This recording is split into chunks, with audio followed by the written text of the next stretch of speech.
say beaver-doobie, beaver-doobie. Do you know what I mean? I think like someone just cut up like a sound about it, beaver-doobie. I mean, I just thought of beaver-doobie. What else, man? I've been I've been chilling, man. I've been listening to like Bon Iver and stuff. Oh, You know what nice. I mean? Some chill stuff. In the house, man. I rarely chill, so it's like good to like, you know what I mean? Hang out. This is probably the only thing that can make Yungblud chill. You know what I mean? Dude, I think I've watched Green Day Bullet in the Bible DVD 3 times. Has it been your? Is that what you're binging? I was gonna ask. Like, do you get into TV shows and stuff like that? Oh, dude, I just literally watched that gig like 3 times. That's like my dream. I want to play like Milton Keynes Bowl eventually. Like, it's like 60,000 people and just have everyone flying and we'll just like play a big rock and roll show. Hell yeah, you're well on your way. You ever listen to I was talking to an artist last night about you because she reminded me so much of you in terms of energy. Is Kelsey Carter? Yeah, Yeah, it's cool, man. I feel like you guys are birds of a feather, man. Dude, yeah, she's cool, man. As I say, I met Kelsey. When I met Kelsey, I met her. She came into, I think she came into the label or something, and I was just running about being a fucking idiot, as I always am. Do you know what I mean? In the label, I'm always like, ah! And she was like, oh, I was like, you're that girl with Harry Styles thing on your face, right? And she was like, yeah. And she's from Australia. And I was like, cool, I love Aussies, so sick. Yeah, right on, man. All right, let's get back to some of your fans. All right, Snowflake Blood wants to know, what is the most criminal thing you've ever done? Mine was stealing a Kinder Egg from Tesco when I was like 6. What is the most criminal thing I've ever done? I remember, basically, when I was younger, I used to run into a shop, and I was underage, and I used to put like cans of Jack Daniels and Coke down my pants. And I think I kept going back, so the more drunk I would get, the less kind of sneaky I would be. And I remember that it was a family, it was like, we're all like knew each other, do you know what I mean, in my village. So I had these cans of Jack Daniels down my pants, and I kept coming back every fucking hour and walking out with nothing after buying anything. And I remember it was a shop called Baines's shop in Barnsley, and this guy caught me, and because they were big brothers of my mate, they would literally sat me down, was like, right, we're calling the police, and I spent 2 hours thinking I was going to get arrested, but then they were just like, we're messing with you, don't steal from us again, clip me around the head, and I ran out of the shop. There you go. Lesson learned, man. I love that. Let's get into Die for the Hype wants to know, what's the most memorable fan moment you've had on the last tour, or the most memorable interaction with a fan? I think I wrote a song about it. There's a song called Mars coming out, and it's about an incredibly inspiring young person who told me a story about their kind of journey in terms of their the way they identify in their sexual identification, and it just blew me away, and I wrote a song about it. I won't go too much into it, you'll see, but the song, when it comes out, it'll tell the story, and it kind of blew me away. It made me cry my eyes out, you know what I mean? Which is sick. So the first time that like a fan experience inspired you to write a song? No, I mean, like a direct fan experience. As I say, I think my fan base, like, if like I always said, like, if you are out there and you feel like you ain't got anywhere to belong, and you feel like that the world doesn't make sense, come here, and because there's a lot of people who feel exactly like you. You know what I'm saying? And I think with it all, the stories I hear every day from them, good, bad, happy, sad, fucking mental, dark, light, everything, make me legitimately inspired and excited. So I always write about them. Most of the new albums about them. Do you know what I mean? That's awesome. That's really cool. How's the album coming along, by the way? Oh, dude, it's done. It's ready to go. Just off the press. Just got to put the last bits of salt and pepper on it. You know what I mean? So I don't make it. Just so it tastes good. If none of this has been announced, I'm not trying to mess anything up. But have you said how many tracks there are?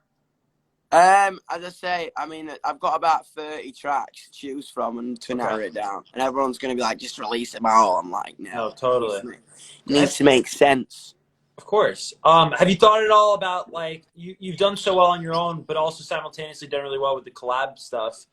Do you have any thoughts on which route you want to go? Do you want a little bit of both on the album? I don't think so. I think this is going to be just me, I think. Okay, nice. I was like exploring the idea, but I don't know. I think this album's weird, man. I see 21st Century is like a chapter. My first record was like a chapter in this story. Do you know what I mean? This story is like a neat whiskey, uncensored story about life. You know what I mean? And like 21st Century, like, was almost a pawn in that big game.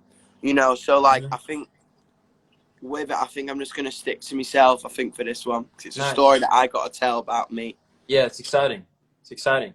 All right. Be fucking happy, man wants to know if Be you, fucking Adam, happy. Tom, Gavin, and Michael were drag queens for a day. What do you think your and their names would be? Wow. I think Gav, Tom. This is hilarious. I'm literally with him. I live with him. Tom would probably be. Tom, what would your drag queen name be? Gavin's would probably be Glorious Gavino. Okay.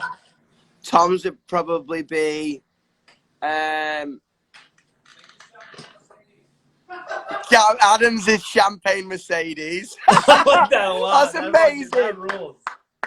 Tom is the Renaissance painting. He looks like a little. We call him like a little Renaissance painting. He's like a little cute, little like muscular, like prince.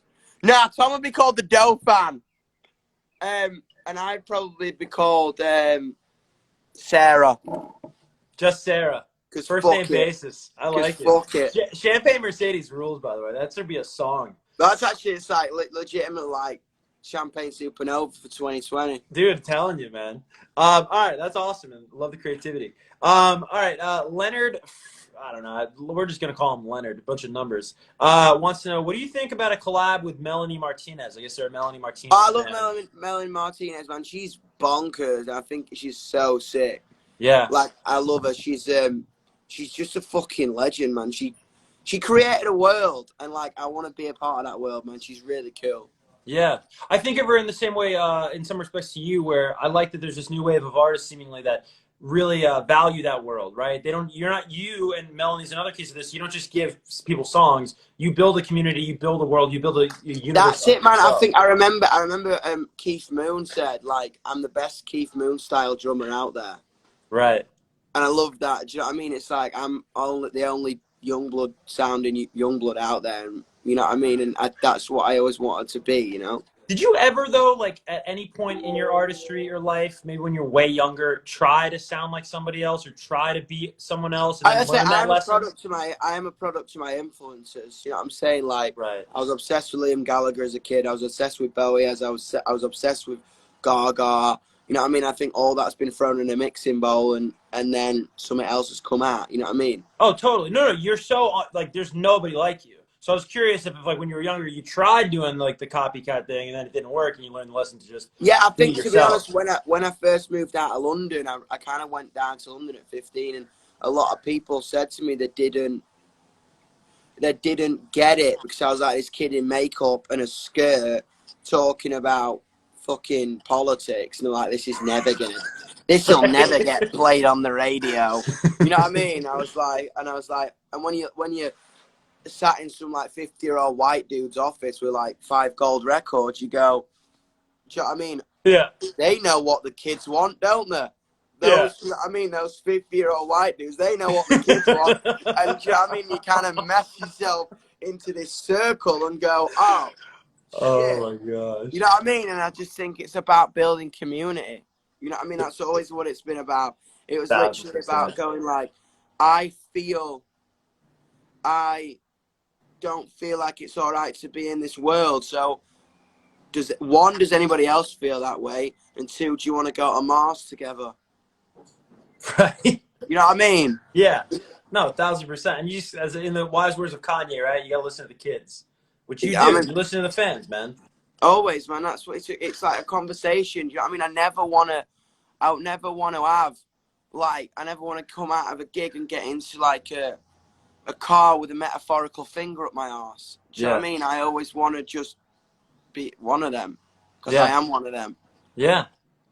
All right. Real Lenny wants to know, a lot of Adam questions. Did Adam teach you how to do pasta yet? Adam did teach me how to do pasta, yeah. I'm actually getting pretty good. The problem with pasta, right, is I'm riddled with ADHD. You know what I'm saying? Riddled with the stuff. It's everywhere. So like you have to knead the fucking pasta for like 20 minutes. And it's hard because I'm just like, and I'm bored. I'm like, oh, a butterfly. Wow. You know what I mean? Like knead, butterfly. Knead, butterfly. You know, they make butterfly pasta. Oh, I mean, that butterfly pasta would be very hard to do. Thank you so much for that, Yeah. sir, because everyone's going to be asking me to make that. So, fuck you. No, I'm joking. All right, we're gonna keep. Dude. All these questions are about cooking, man. They really want you to be the chef or something. I didn't ask you the ratatouille question, right? A ratatouille question. No, you didn't ask me No, that. okay. I'm not even sure there's a ton here. If you could be Ratatouille and control Chef Warrington to make you a plate, what would it be? And by the way, Adam's pasta looks so delicious. What would I do if I could be in Chef Warrington's hat? I would probably ask him to make me, if I could have anything, I miss fish and chips, man. I miss, like, a chip shop. So if I could be in Ratatouille's hat, I would, like, squeeze his hair, make him make fish and chips in the best way possible. Nice. God, I love fish and chips, man. Oh. With a side of butterfly pasta. Oh, flat out, man. All right, let's get to a couple more, and then we'll let you go on your way here, Yungblud. It goes, this comes from Music Rocks 2014. They say, hi, I'm Lana, and I got the chance to meet you at Warped Tour in New Jersey, and you were really nice. What was the one thing always on your mind right before going on stage? One, it's hot. It's red hot. When I was on Warped Tour. But I think, to be honest, I was like, for every show I go on, man, I look in a mirror, I have this weird thing where I go like, and scream in the mirror before I go on it. And I was like, what's that? And I was like, Dom's just screaming again. And I just can't wait to get on that energy, man. It kind of, it's where I feel at home. I feel like I belong there. You know what I mean? When you walk on stage and all this chaos just goes mad around you and everyone's falling and screaming. Like, if you've ever been to one of our shows, like, people just go, that's the loudest show I've ever been to. The energy just doesn't stop. No one drops the ball. You know what I mean? And the thing about it is, amongst all this chaos, I kind of just go and retract. And everything just feels like the world came together. It's kind of mad. I'm just like, whoa, what just happened? It's like a science experiment, like a rock and roll science experiment. Always, man. Melding together. Just like pour a bit of chemicals into each other and then bang! So the roof feels like it's going to explode, but then the roof punches the energy back. So it's just like, everyone just like, heads just go. Totally. I love the sound effects. All right, this is the final question.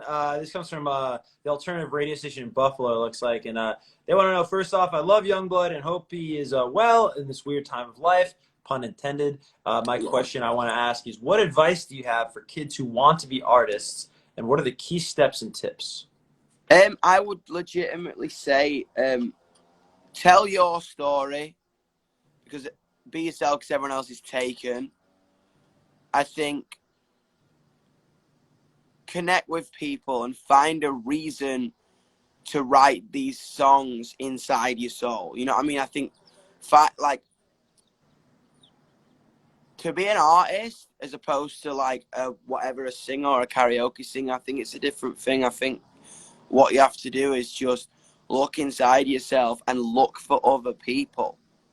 You know what I'm saying? It's so easy to be like, this is what my song's about. And yeah, it's like, it's got to be a conversation or no one's going to want to listen to you because you're talking to yourself.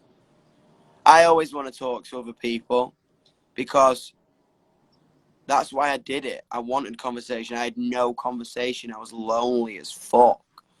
So I just think find a reason why people want to hear what you've got to say. Because anyone can sing.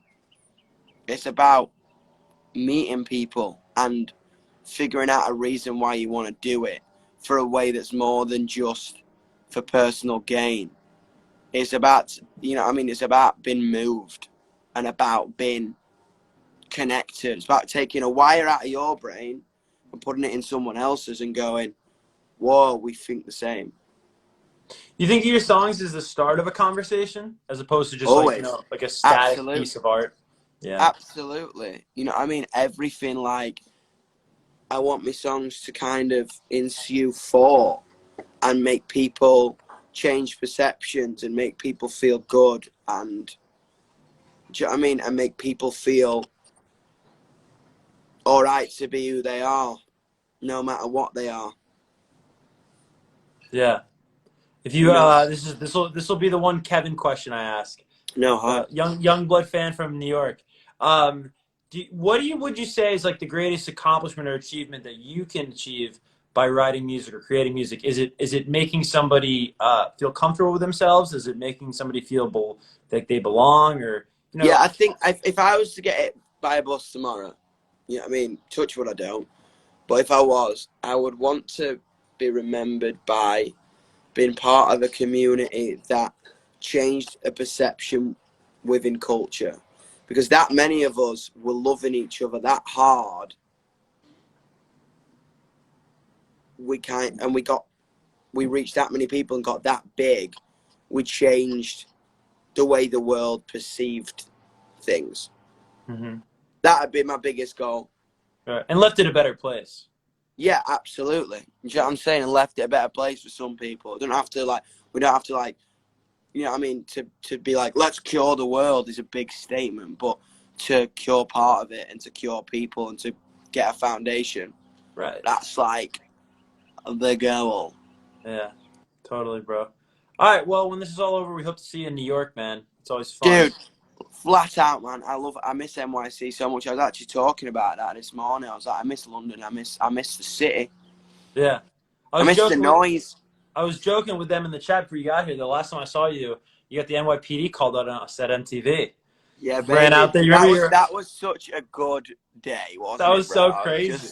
I was like, dude, I remember and I walked in, I was like so adrenaline rushed and we were talking on telly and I think I'm gonna try and lick your face or something. I don't mean to, I'm just mad. That was awesome, man. All right, well, cool, dude. Be well. You're obviously staying safe, and that's awesome. Yeah, And you we'll too, talk to man. you Be soon. safe out there and I'll see you on MTV hopefully when we're back. Peace, bro. See ya. Bye, man. Right on. I like that we left with him with the tongue out. If you are a Youngblood fan, of course you are. You're watching this right now. You got here late. This will be up on the radio.com story for the next 24 hours. You can watch it in full straight from the top. We covered a lot of your fan questions. And then it'll also be on radio.com, the website, on demand, probably forever. And I think also this Instagram feed. So if you want to see it in full, there's a lot of options. I'm Kevin Kenny. I am quarantined here in New York. And on that note, I say goodbye.